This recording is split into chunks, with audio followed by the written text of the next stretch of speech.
Good afternoon, and thank you, and wow, I am so privileged and so honored to be sharing this afternoon with all of you and these incredibly amazing women that are being honored today.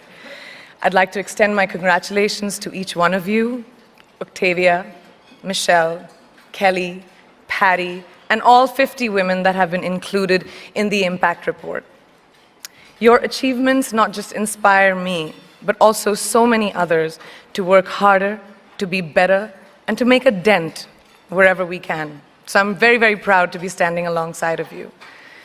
So in life, you know, there are moments when you stop and ask yourself, how did I get here? Like, why am I standing here? Well, this is definitely one of those moments for me. And I find myself going back to the beginning, back to my roots. I was born to incredible parents. Amazing parents who served as doctors in the Indian Army. I was the firstborn, and as far back as I can remember, I made my parents very proud and happy 99% of the time. Okay, slight exaggerations of personal achievements are allowed from time to time, don't you think?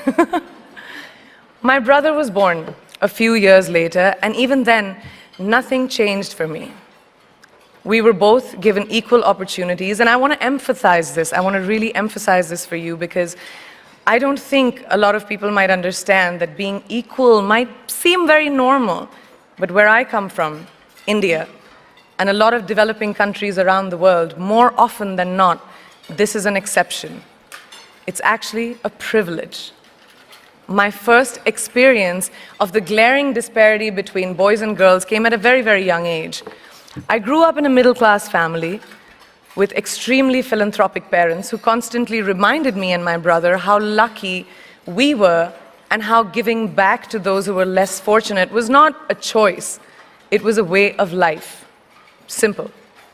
I was 7 or 8 years old when my parents started taking me on these visits in a traveling clinic to developing communities around and villages around the city that we lived in called Bareilly. We were packed into this ambulance, and my parents would provide free medical care to people who couldn't afford it. My job at the age of 8 was assistant pharmacist. So I would count all the medicines, put them in an envelope, and give it out to patients, and I really took my job very seriously, very seriously. But the more I went on these expeditions, the more I began to notice the simplest things that distinguished a boy from a girl, or a man from a woman. For example, girls were pulled out of school when they hit puberty because they were considered ready for marriage and babies.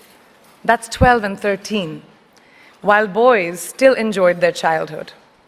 Or basic human rights such as healthcare were denied just because they were women. Let's call this whole experience trigger number 1 for me. Fast forward a few years and many, many triggers in between.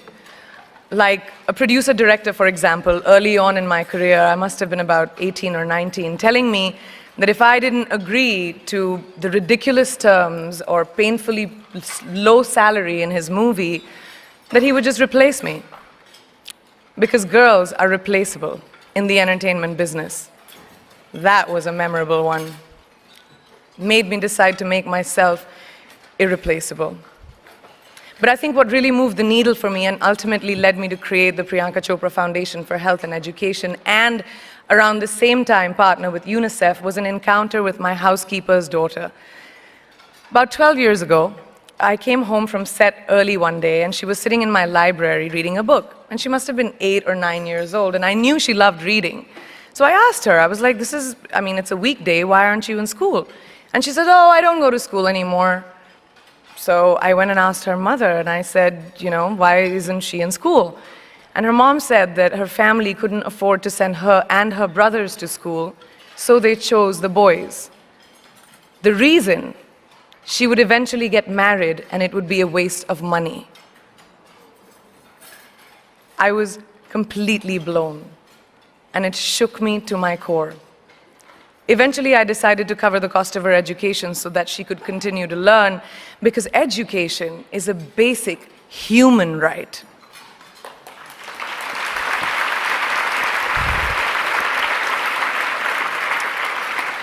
And a huge necessity, especially today.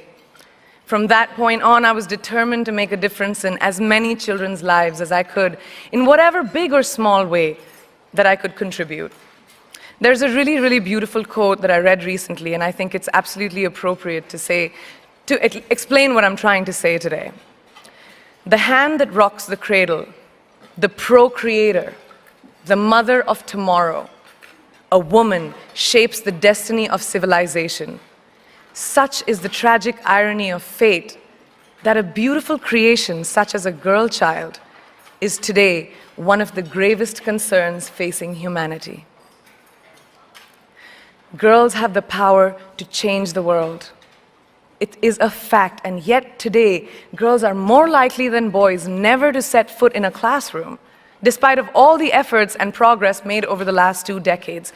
I'm just going to give you a stat, more than 15 million girls of primary school age will never learn how to read or write, compared to 10 million boys.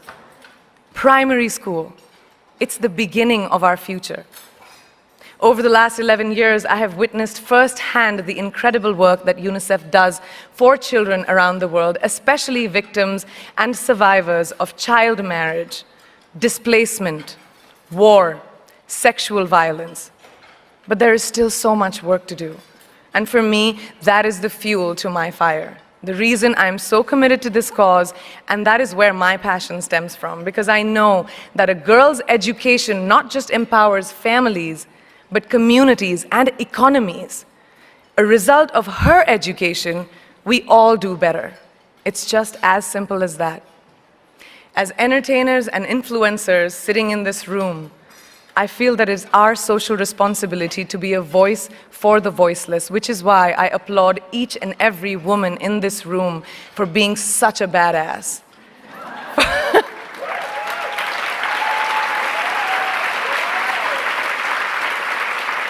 For using your platform and your voice to contribute to change, and for ensuring that there is not even one lost generation as long as we are alive.